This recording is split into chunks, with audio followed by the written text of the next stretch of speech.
कहते हैं तस्वीरें बोलती हैं, लेकिन यहाँ जो तस्वीरें हैं वो बोल तो रही ही हैं। ये तस्वीरें कुछ लोगों की बोलती भी बंद करा देंगी, क्योंकि सियासत में तस्वीरें कई बार काम बना देती हैं तो कई बार काम तमाम कर देती हैं, यानी बना बनाया काम बिगाड़ देती हैं। अब प्रधानमंत्री नरेंद्र मोदी और एनसीपी शरद गुट के प्रमुख शरद पवार की इन तस्वीरों को ही देख लें। इसमें प्रधानमंत्री मोदी और शरद पवार की मुलाकात और दोनों की बातचीत की तस्वीरें सोशल मीडिया पर जमकर वायरल हैं।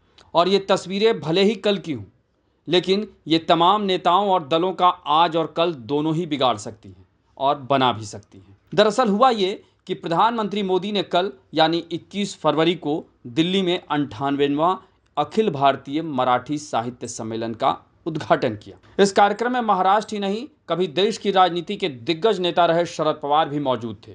और इस दौरान प्रधानमंत्री मोदी ने खुद खड़े होकर जिस तरह शरद पवार की कुर्सी खींचकर उन्हें बैठने में मदद की, और फिर जब शरद पवार बैठ गए तो प्रधानमंत्री मोदी ने उनके लिए वहां मौजूद बोतल से पहले उनके गिलास में पानी डाला और फिर उन्हें पीने के लिए आगे बढ़ाया। तब शरद पवार ने खुद ही गिलास पकड़ लिया। अब प्रधानमंत्री मोदी की ओर से शरद पवार के लिए इस तरह का सम्मान और दोनों नेताओं के बीच इस तरह के तालमेल या केमिस्ट्री को देखकर कई लोगों या कहें तो नेताओं के होश ठिकाने आ गए होंगे, तो कुछ लोगों की हवा निकल गई होगी। इस कार्यक्रम में मुख्यमंत्री देवेंद्र फडणवीस भी मौजूद थे।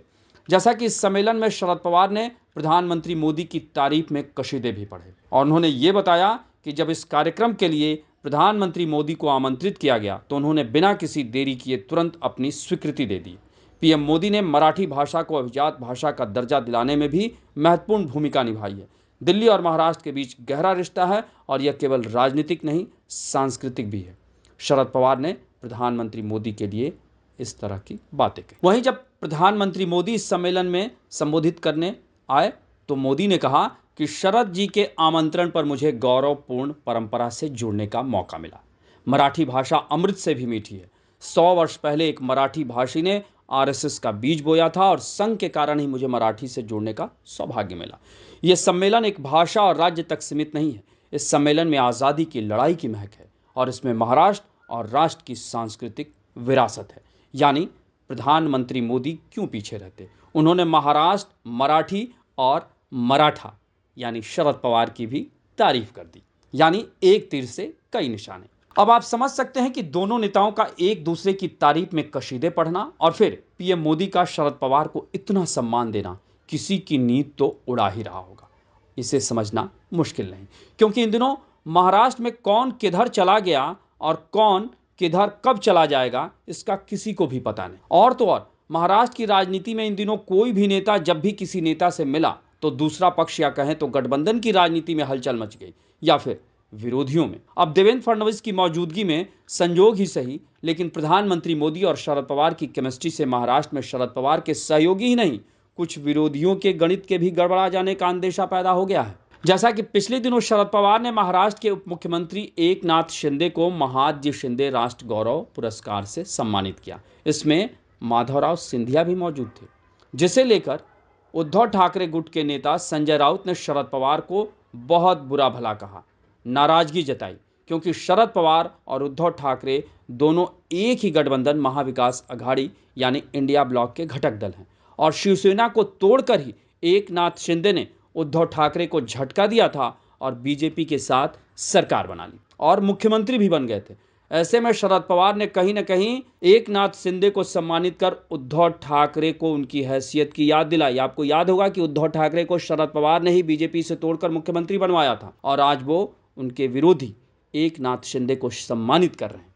यही नहीं, शरद पवार के सहारे उप मुख्यमंत्री बनाए जाने से नाराज एकनाथ शिंदे बीजेपी और देवेंद्र फडणवीस को लगातार धमका रहे हैं, दबाव बना रहे हैं और इसी के साथ साथ वो उद्धव ठाकरे को भी हड़का रहे हैं, यानी इशारों में।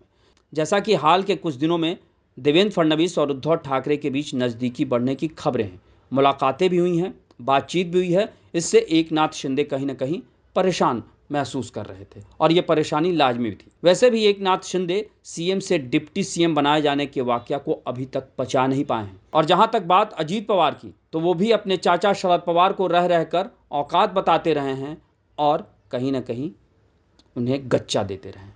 ऐसे में शरद पवार और प्रधानमंत्री मोदी दोनों ने इन तस्वीरों के जरिए शायद अपने अपने तरीके से ही सही जिसे जैसा संदेश देना है उसे देने की कोशिश की है।